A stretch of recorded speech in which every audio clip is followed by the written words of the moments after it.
When you have a small team and you have big goals, you know you need every person on your team to succeed at the highest level. And we've talked a lot on this podcast about how to create a culture of growth and how to help your team succeed through development. But one of the things can be really challenging is how do you strike the balance between helping your team grow while also giving them autonomy to succeed on their terms? I mean, let's face it. Nobody wants to work for a micromanager. How do you make sure that you can help your team grow without pissing off those people who are driving your bottom line? Join us for this episode of Sales Fiction, where I explore 3 key ways you can ensure you're coaching your team without veering into micromanaging territory. I'm going to tell you a story about Julie. So maybe you can relate to Julie. I will say all names have been changed to protect the guilty, but Julie was a high-performing salesperson for her company, and she loved her job. Her customers loved her. She had had years of success at the company, and then she got a new boss. And all of a sudden, Julie's life changed dramatically. She went from having autonomy to figure out how to win customers on her own, flexibility in how she was approaching the job, to working for a much more rigid structure. Her boss was calling her multiple times a day, checking in on every detail of her expense report, and providing weekly reports on every metric under the sun. How many interactions she had, what time of day those interactions happened, what follow-up steps she was in with the next customer, how many events outside of work that she went to. And Julie started to feel like her boss didn't trust her, that her boss didn't believe that she could be successful, and so was trying to control the way she did her job.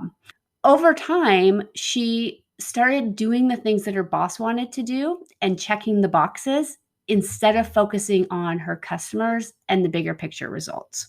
You can probably guess what happened. Not only did she start to hate her job, but her sales numbers went down as well. And that is the challenge with micromanaging. Micromanaging may get you short-term results, but over time, it negatively impacts your team, your organization, and yourself. In fact, studies show that a lack of autonomy at work can actually elevate stress hormones and have other negative health effects, potentially even hastening mortality. So micromanaging is a big deal. Maybe you can relate to Julie, or maybe you're more concerned about not being like her new boss. You know you want to help your team succeed. You want to coach them. You're motivated. You see all the potential they have. You see some ways that they can do things better and different, but you're also super conscious that you don't want to really veer into that micromanaging territory because you know that it's not a place that creates lasting success. And so really striking that balance between giving your team autonomy while also helping them succeed is challenging. It's not easy to do, but it is critical for retention, and it's essential to ensure that your team is operating at the highest capacity over the long haul. Because we're talking about one end of the extreme here, but the other end is where you're not engaged at all in your team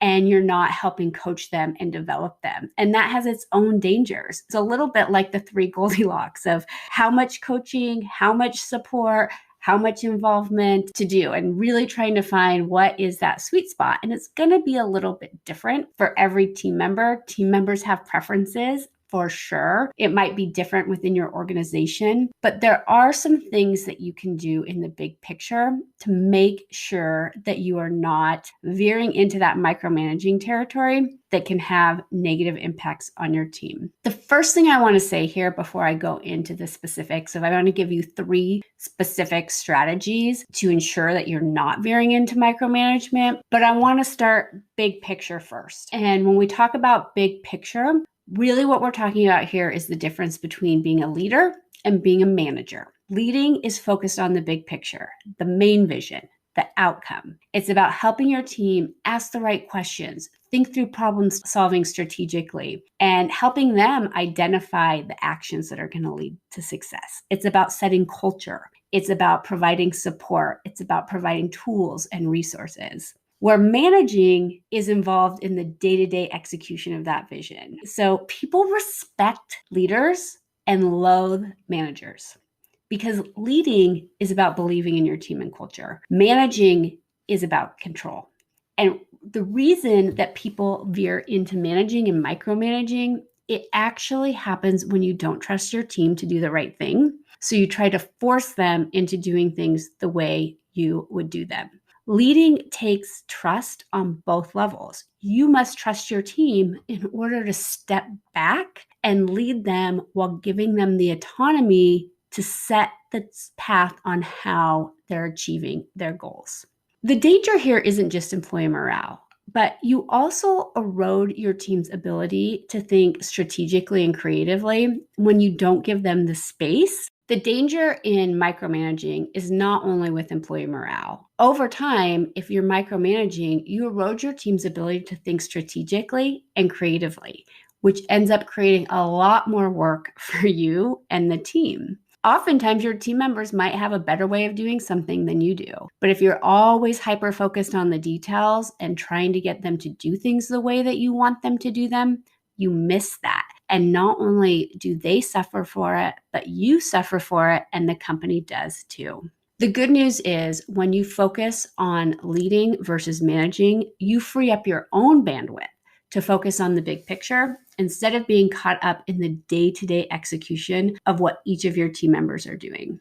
We've talked about this before, but sometimes this is a subtle difference between leading and managing, and it can creep in over time. So I want to give you some specific things that you can focus on. So there's 3 big mistakes that tend to lead to micromanaging. So big picture, what leads to micromanaging is a lack of trust, or a lack of trust of your team members, or a lack of trust in yourself to be able to set a vision in a clear and consistent way that your team will follow. But outside of that lack of trust issue, here are some things that you can really focus on a day-to-day basis that will help you ensure that you're leading your team without micromanaging. The first reason that people get hung up is that they assume that the members on their team don't already see their areas for growth.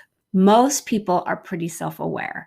Most professional, successful people are harder on themselves than you ever will be as their leader. And so here, when you're working with your team, it's important to recognize that they already are probably identifying areas where they could get better. And it's much more impactful for their development when it comes from them. So starting with the conversation to get them to tell you what they could do better is a huge start, so they feel like you're leading them versus micromanaging them. So an example might be in a big picture, what areas do you want to focus on continuing to grow in?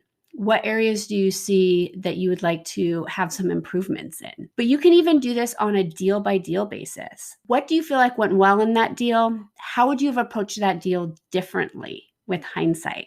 Or even a conversation with somebody, but let them lead their development. And that's going to make a huge impact.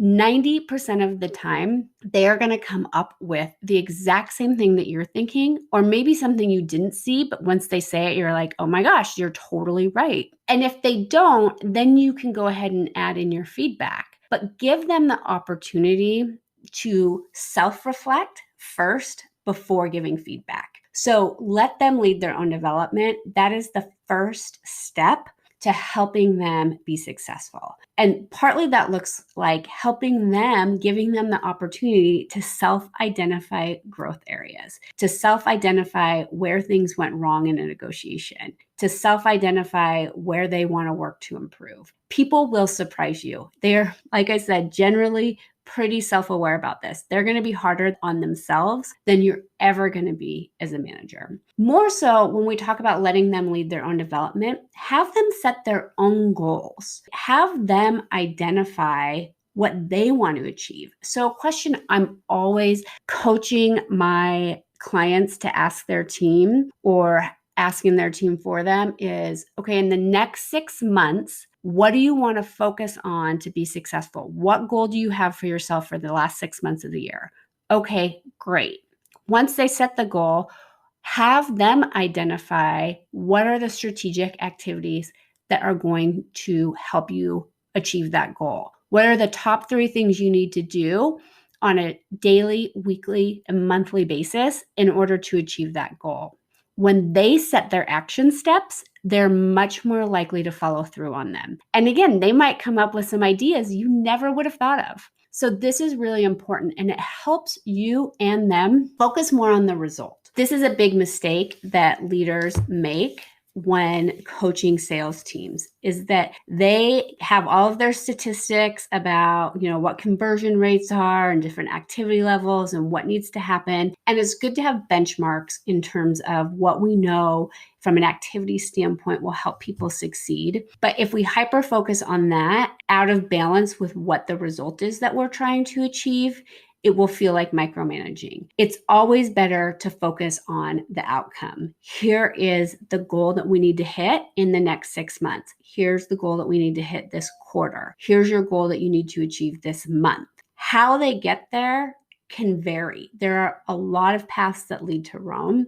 So help them think through strategically what they think those steps are, because then they are bought into the process and they believe in it, which is going to make them much more passionate and much more engaged in executing it. The third thing that you can do is allow them to be an active participant in their development. So once they've set a goal, once they've set their plans to achieve it, you can ask them, what do you need from us as a company or me as your leader to help you achieve that goal? Let them give you some action steps. Let them tell you what they need from a resource standpoint. And then you can ask them very specifically, is there anything that I can provide from a resource and development standpoint to help you get better in this goal? Ask them, how do you like to learn? How do you like to receive feedback? These are really important questions that will help you customize your approach to each individual member of your team. You want your team ultimately to be strategic. You want them to be creative. You want them to think through problem solving, and that will free up your bandwidth to focus on other more important things within the organization. But you do need to support the steps through culture.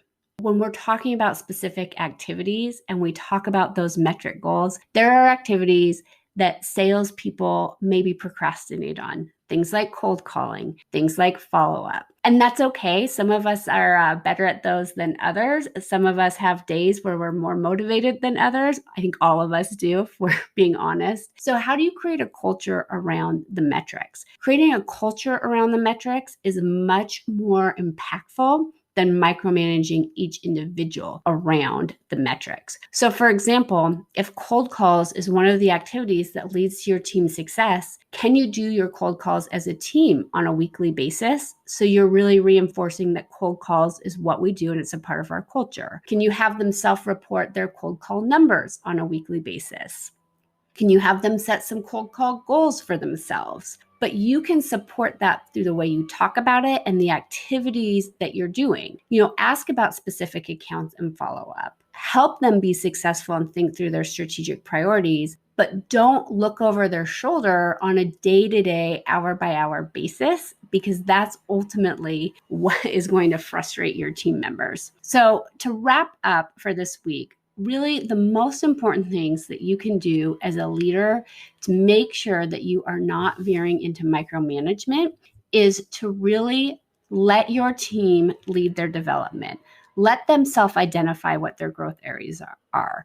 Let them be involved in the goal setting process. Let them create the path and identify the key priorities that will get them there. And then you can hold them accountable to the plan that they've created for themselves. When you do this, you will end up with a team that is much more engaged and has that autonomy and creativity to approach their job in a way that works for them, that plays to their strengths, and ultimately helps the entire team succeed. So next week, we are going to dive into to script or not to script. So I think this is a good transition from micromanaging, because oftentimes as sales leaders, we see scripts as something that feels like a micromanagement. We're telling people what to say. Salespeople might resist them. So next week, we are going to talk about, should your team use scripts or not, and how, if you're going to use them, to use them in a way that's successful. In the meantime, if you liked this episode, make sure to give it a 5-star review and subscribe to Sales Fiction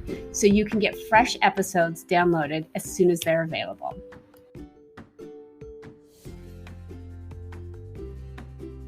When you have a small team and you have big goals, you know you need every person on your team to succeed at the highest level. And we've talked a lot on this podcast about how to create a culture of growth and how to help your team succeed through development. But one of the things that can be really challenging is, how do you strike the balance between helping your team grow while also giving them autonomy to succeed on their terms? I mean, let's face it, nobody wants to work for a micromanager. So how do you make sure that you can help your team grow without pissing off those people who are driving your bottom line? Join us for this episode of Sales Fiction, where I explore 3 key ways you can ensure you're coaching your team without veering into micromanaging territory.